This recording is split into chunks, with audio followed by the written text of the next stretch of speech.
என் பொறுமைய சோதிக்காதீங்க. ஏய், என்னடா பண்ணுவ? டேய் விடுறா.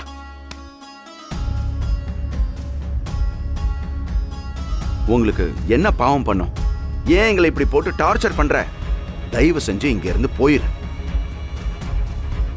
அங்கிள், உங்க மேல எனக்கு பெரிய மரியாதை இருக்கு. என்ன வேணா செய்ய சொல்லுங்க, நான் செய்யறேன்.